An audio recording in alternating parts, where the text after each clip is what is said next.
Cedemos la palabra al doctor Gutiérrez Camacho. Gracias, presidente. Extendiendo la gratitud también a los demás miembros de la Comisión de Constitución, así como los parlamentarios que integran la Comisión de Justicia.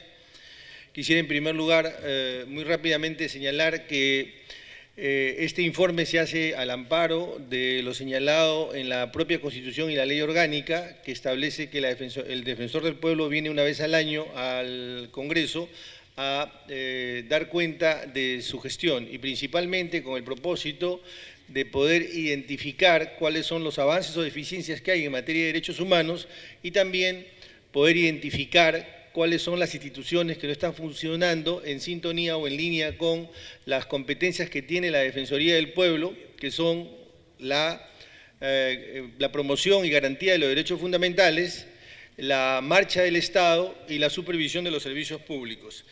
La primera lámina que pueden ver ustedes ahí, que se refiere a la gestión del año 2015, revela que se han atendido 11.000 casos a nivel nacional, entre consultas, petitorios y quejas. Y en la siguiente podemos ver que estas son las instituciones más quejadas, instituciones que de alguna manera no habrían cumplido o tendrían alguna deficiencia en su funcionamiento. Y ahí podemos advertir principalmente dos: educación y salud. En la siguiente, que también tiene que ver con uno de los mandatos señalados en la Ley Orgánica, revelamos cuántas instituciones y cuáles cumplen con el deber de colaboración o cooperación con la Defensoría del Pueblo. Del 100% de las instituciones, el 66, casi el 67% colabora con la Defensoría del Pueblo, lo que implica que hay una gran cantidad de instituciones que comprende cuál es la función del Estado trasladada o expresada en la Defensoría del Pueblo. Quisiera rápidamente pasar a algunos temas relevantes que tienen que hacer con la función de la Defensoría. Y hemos querido iniciar con los derechos de la mujer porque este es un tema que recurrentemente lo vemos en el día a día y lo vemos en los medios. El año 2015 han habido 95 feminicidios y en un informe defensorial hemos podido analizar 50 expedientes de feminicidio y tentativas de feminicidio y advertimos que el 81% de casos de tentativa la Fiscalía no emitió ninguna medida de protección y en 28 las víctimas habían anteriormente denunciado previamente. Esto revela que, por lo menos en cierta parte del Estado, particularmente el sistema de justicia, hay una mirada que no es una mirada de promoción o de protección de los derechos de la mujer. Un caso que encarna este tema o que grafica este tema es el caso que hemos puesto en la parte inferior de la ficha, que se refiere al caso de la señorita Cindy Arlet Contreras. En este caso, que todos conocemos, el agresor fue condenado a 1 año de pena privativa de libertad suspendida. La Defensoría del Pueblo presentó un amicus curiae y logró que en noviembre del año siguiente la Corte anulara la sentencia y resolviera que se inicie un nuevo proceso penal. Siguiente. En la siguiente lámina vemos nosotros otro de los problemas importantes tiene que ver con los relacionados a los niños y adolescentes. Este es un tema cultural. Básicamente en el Perú la corrección de los niños o la formación de los niños tenía mucho que ver con el castigo a los niños. Y con este propósito, la Defensoría del Pueblo desplegó determinadas acciones para lograr un cambio normativo que se dio en la Ley 39.403, que prohíbe el uso del castigo físico y humillante contra los niños. Es bueno reparar en este tema porque este tema aparentemente pareciera que no tiene una implicancia, digamos, en la seguridad, por ejemplo, ciudadana. El castigo en los niños luego tiene un impacto emocional que luego puede traducirse en conductas violentas de los propios ciudadanos. Por eso es que la Defensoría del Pueblo intervino en este problema y ha logrado su solución. En el siguiente, personas con discapacidad, hay un problema básicamente de acceso a la educación. Igual la Defensoría intervino y logró que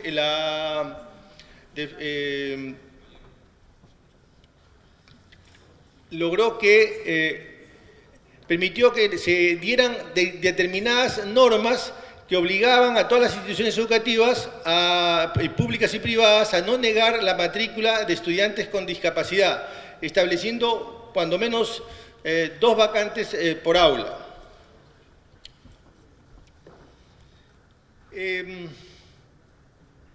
El siguiente punto tiene que ver con las personas con discapacidad. Y el problema central aquí era un tema de identidad. Se requerían los certificados de discapacidad, la RENIEC solicitaba esto para poder emitir el documento de identidad. A través de la participación de la Defensoría del Pueblo, la RENIEC revirtió este requerimiento. Es importante aquí detenernos un segundo porque esto tiene que ver con el acceso a sus propios derechos de las personas con discapacidad. Si no tienen el documento de identidad no pueden tener acceso a estos derechos. Por eso era importante poder solucionar este problema. En relación a los derechos de los pueblos indígenas, que es el siguiente punto, el problema ahí era la alta mortalidad en materia, alta mortalidad maternal y alta incidencia en el embarazo de las adolescentes. Básicamente, allí, a través de un informe defensorial que fue el 169, se logró que la creación de la Dirección de Pueblos Indígenas en el MINSA y la aprobación de una política nacional de salud para pueblos indígenas. Siempre en el tema de derecho a la salud, aquí había otro problema importante que tenía que ver con lo que se conoce como el periodo de carencia o periodo de latencia. Las mujeres embarazadas no tenían acceso a la salud y a través de una acción de la Defensoría se logró que el sistema de salud atendiera a las personas que estaban en este periodo de carencia o en este periodo de latencia, lo cual resultaba un acto claramente discriminatorio. El siguiente es el derecho a la educación. Este es un tema de brechas. Resulta que el nivel de aprendizaje en el ámbito rural es del 16%. De cada 100 niños, 16 logran los niveles de aprendizaje y en el sistema o en el sector urbano el 46%. Siendo ya bajo el 46%, evidentemente la brecha es mucho más grande en el sector rural. A través de una supervisión de 556 colegios, la Defensoría logró evidenciar este tema y como vamos a ver más adelante, en 2016 ya se da un resultado concreto. Uno de los temas que ha acompañado permanentemente a la Defensoría y en realidad también al Congreso, porque se ha manifestado a través de una reforma constitucional, de la cual también podemos hablar más adelante, es el tema del acceso al agua potable. 4 millones de personas consumen agua potable de camiones, cisternas, piletas, ríos, esto básicamente por un déficit de acceso al agua potable. A través del informe defensorial 170, se puso de manifiesto este déficit. Hemos logrado, o se logró en aquella gestión, que el Ministerio de Vivienda, Construcción y Saneamiento mejore el marco legal y establezca un programa de seguimiento para destrabar las obras paralizadas de acceso al agua y saneamiento. El siguiente tema se refiere al medio ambiente sano. Las cifras aquí son dramáticas. Estamos hablando de 8.616 pasivos ambientales y 6.065 pozos de hidrocarburos mal abandonados.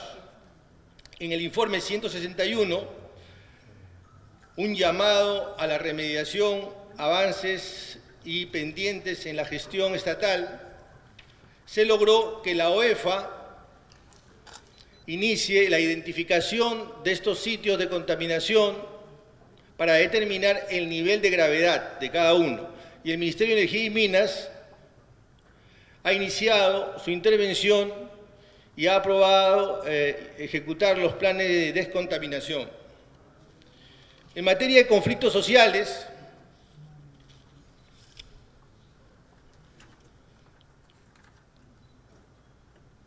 probablemente en los últimos años este es el periodo donde han habido conflictos más violentos. La Defensoría del Pueblo participó en 1.361 supervisiones preventivas y en 181 intermediaciones. En este punto, la acción de la Defensoría no se redujo a la emisión de informes, sino, como vemos, ha habido acciones concretas. No obstante, como digo, en este periodo fue sumamente violento y hubieron 19 fallecidos y 872 heridos.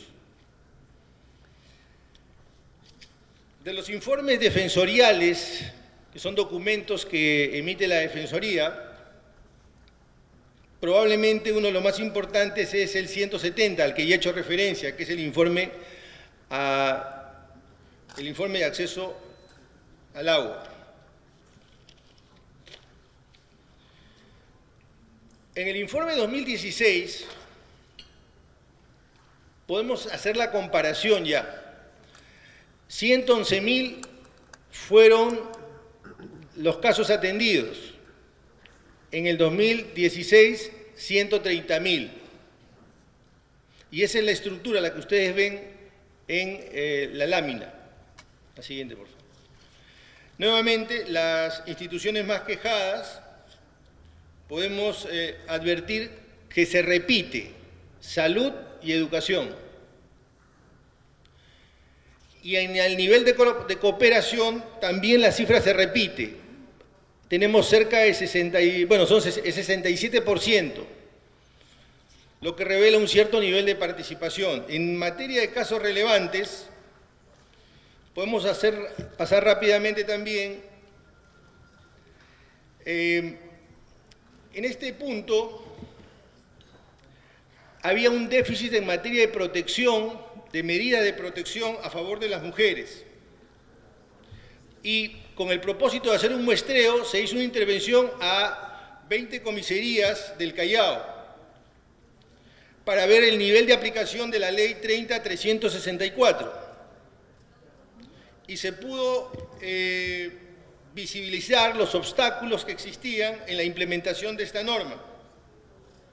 Estamos hablando básicamente de comisaría de familia, por eso es que podemos hacer el vínculo con los derechos de la mujer.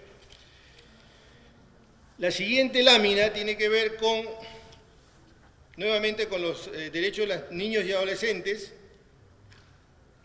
En este punto básicamente tenemos un tema de abandono. Niños en abandono que son enviados a los albergues. Y aquí la acción de la Defensoría tuvo que ver esencialmente con promover que los niños no vayan a los albergues, sino que regresen al ámbito familiar.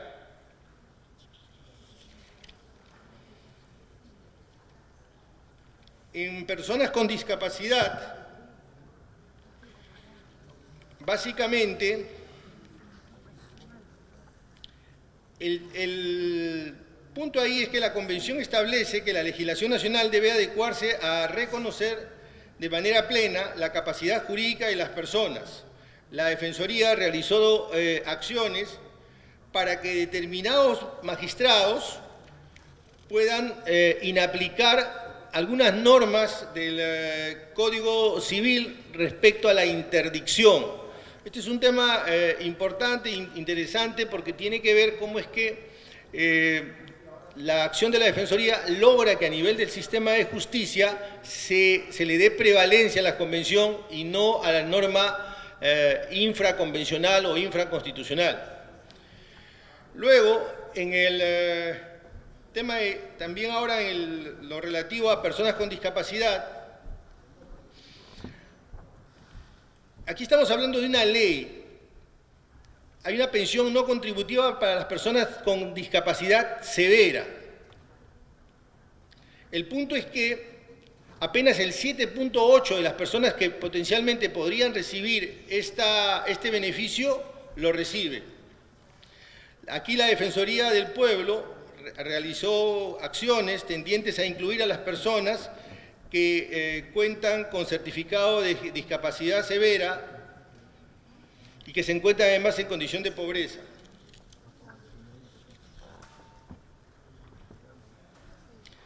Siempre en el tema de protección de personas con discapacidad, en Amazonas,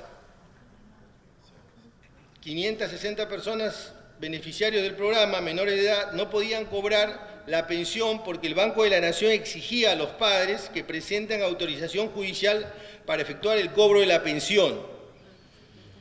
Situación que se repetía en otras 8 regiones. La intervención de la Defensoría recomendó modificar la ley de creación del programa y eliminar la exigencia de autorización judicial y garantizar el cobro de la pensión de los menores de edad. Bien. Este es un caso interesante. Acá hay un tema de brecha. Es la falta de docentes con formación en educación intercultural para enseñar a 1 millón de niños y niñas 47 lenguas. Se hizo una supervisión al sector de educación, es el informe 174, Educación Intercultural Bilingüe, hacia el 2021, para poder generar una política de Estado imprescindible para el desarrollo de los pueblos indígenas. El logro fue que se alcanzó que esta política nacional de educación bilingüe se implemente.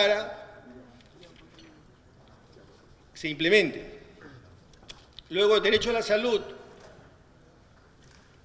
La inadecuada atención sanitaria y los servicios de emergencia a nivel nacional.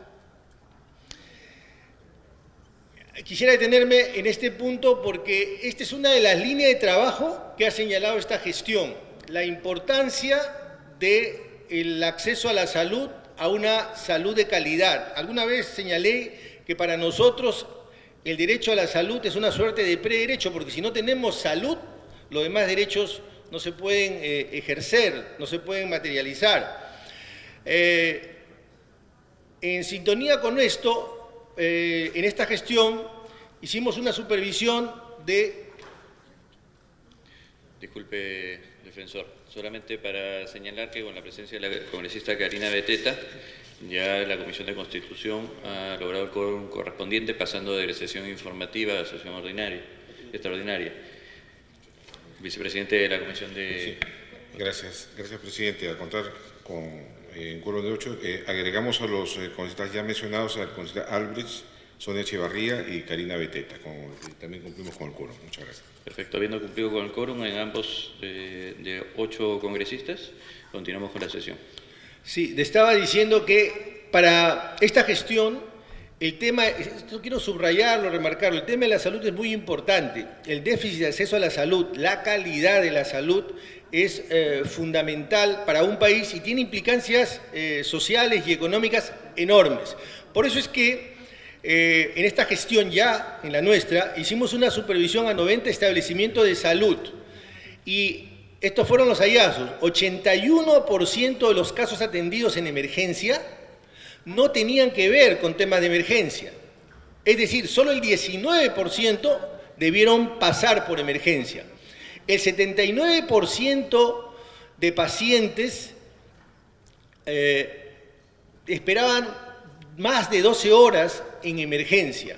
El 67% de establecimientos con camillas en los pasadizos. La verdad, hemos reducido esta parte del informe porque también advertimos una suerte de desfase o retraso en el nivel de la tecnología médica. Quiero señalar que el acceso a la salud, el derecho a la salud, una de sus manifestaciones no es solo el dar un servicio de salud, tiene que ver también con el nivel de tecnología para poder dar este servicio de salud. Y nosotros advertimos en esta supervisión que en materia de tecnología hay un retraso muy fuerte en los hospitales y también un serio problema de mantenimiento, amén del tema de corrupción o el tema de una suerte de negocio paralelo de servicio de salud que existen alrededor de los hospitales. Esto ya nosotros, como digo, lo hemos advertido, lo hemos señalado desde el año pasado.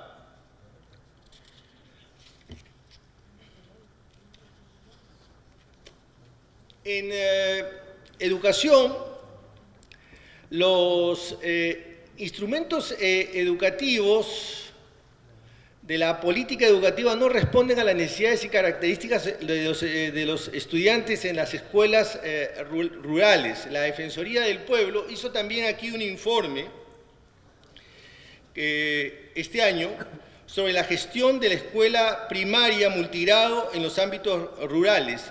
A propósito de esta gestión, el Ministerio de Educación ha conformado una comisión sectorial para formular la política de atención educativa para las poblaciones en el ámbito rural. Y el mismo Ministerio utiliza el informe para elaborar la norma técnica de infraestructura educativa en la escuela de ámbito rural. Unos segundos en relación a este punto. Lo que sucede es que la educación está diseñada fundamentalmente con una mirada urbana. Cuando el modelo educativo se centra en una mirada urbana, evidentemente genera una brecha, genera una distancia con una realidad rural. Es por eso que la Defensoría hizo este informe en esta gestión para poder evidenciar esto y el sector de educación lo ha tomado y está implementando algunas políticas, va a implementar algunas políticas y está desarrollando algunas normas técnicas para poder cerrar esta brecha.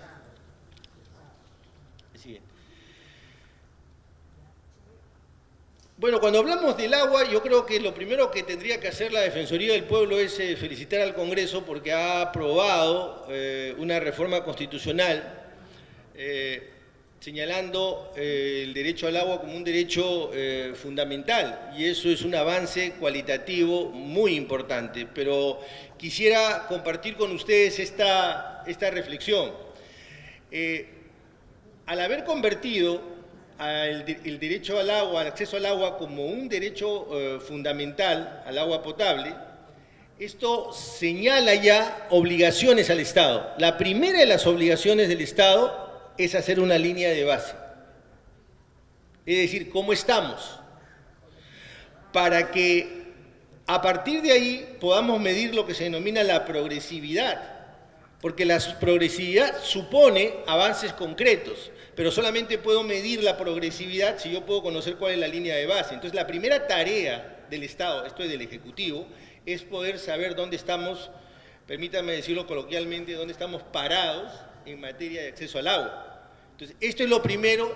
Ya la norma está vigente, mientras estamos conversando ya la norma está vigente, y de aquí a un año sería bueno saber qué ha hecho el Ejecutivo en materia de este derecho fundamental que ahora ya está recogido en la Constitución. En lo que a la Defensoría se refiere, según el reporte de Infoobras, se encontraban paralizados 264 proyectos de saneamiento. Por eso es que la Defensoría hizo una supervisión para poder visibilizar, ver qué es lo que estaba sucediendo en Ancash, Loreto, Cajamarca, y con esto hemos podido ayudar a que se pueda reactivar, digamos, estas obras paralizadas.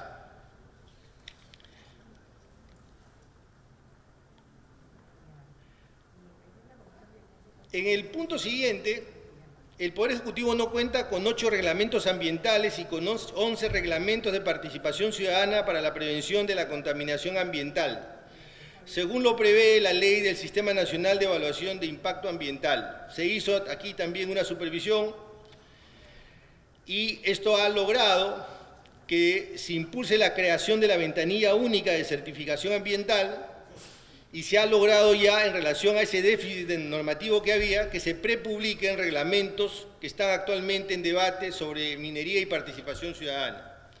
En materia de conflictividad, nuevamente, los conflictos socioambientales son los más importantes, los más numerosos, y el nivel de participación de la Defensoría, el año 2016, hubieron 1.510 supervisiones preventivas y 189 intermediaciones. Los informes defensoriales más, han habido 2 básicamente. Uno tiene que hacer con la educación intercultural, que hice referencia hace un momento, y los derechos humanos de las personas LGTBI, la necesidad de una pública para su atención. Esos fueron informes del año 2016. Quisiera, presidente, pasar rápidamente a otra obligación que era motivo también de la citación, que es el informe de prevención de la tortura.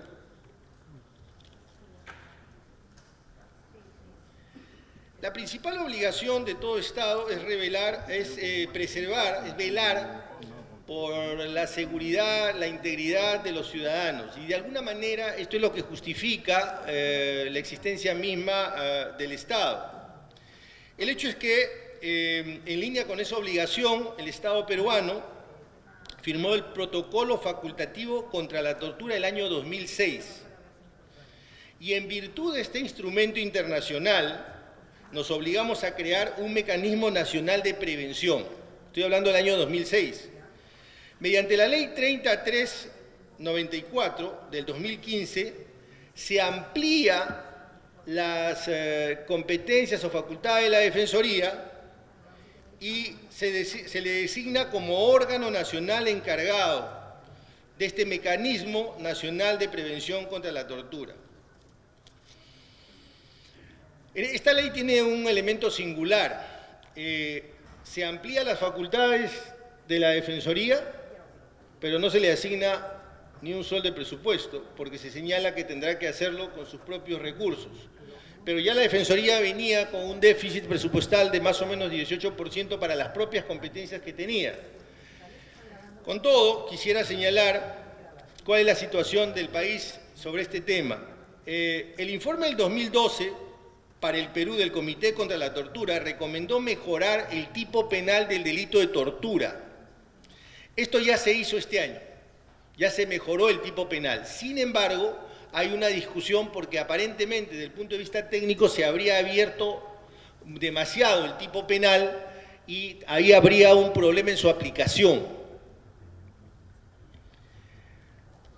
El relator especial contra la tortura, también el año 2012, recomendó que se mejoren los mecanismos que actualmente existen para denunciar, investigar y reparar a las víctimas.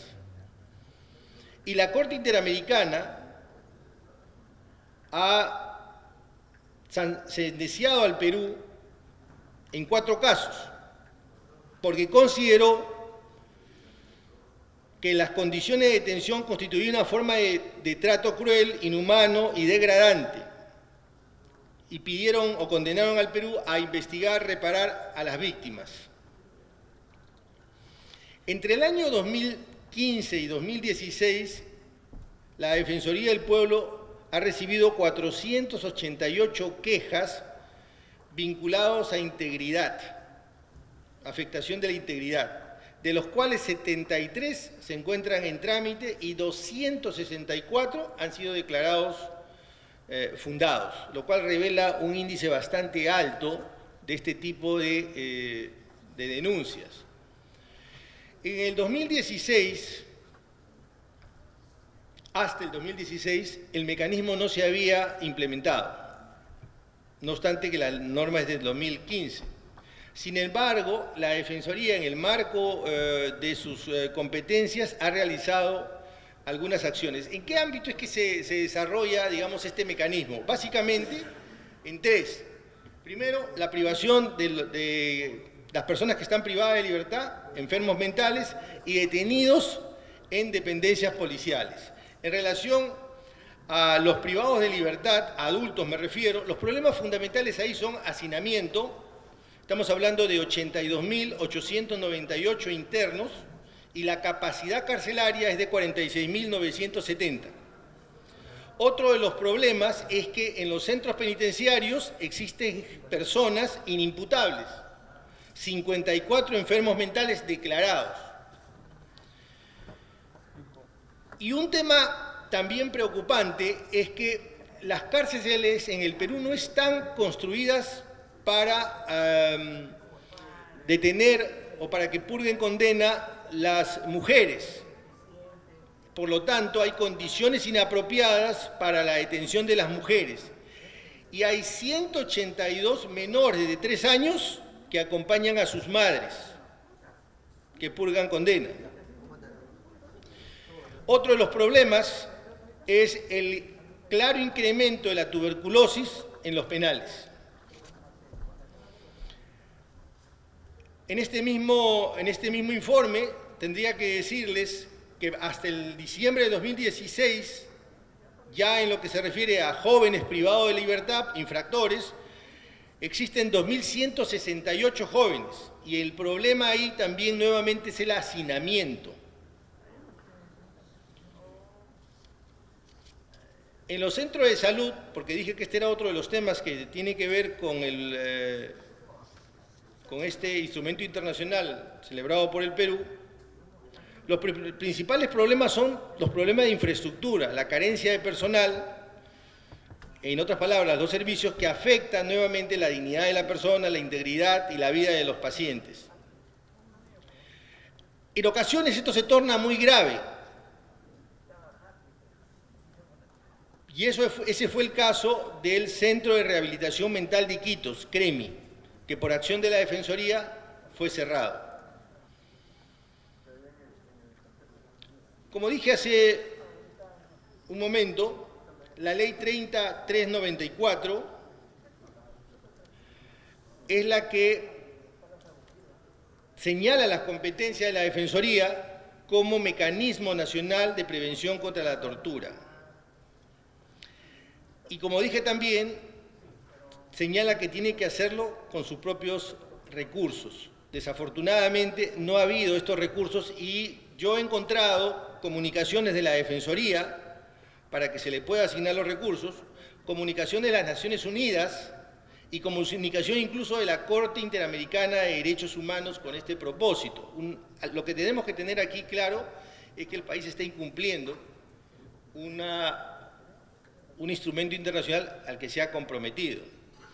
Sin embargo, ¿qué se ha hecho en estos 4 meses, puntualmente en este tema? Primero, se ha creado el protocolo de funcionamiento, de mecanismo, de cómo la Defensoría va a realizar estas funciones. Esto se ha hecho con apoyo de la Unión Europea. También se ha creado la dirección del mecanismo de prevención de la tortura. Y también se ha elaborado un plan de trabajo para el año 2017 que en parte se encuentra en ejecución. Pero como ustedes podrán advertir, todas estas son gestiones que se pueden, o trabajos que se pueden realizar, digamos, a nivel de gabinete. En materia práctica o ejecutiva va a ser poco lo que se va a poder hacer si no se cuenta con recursos. Gracias, presidente. Muchas gracias, defensor.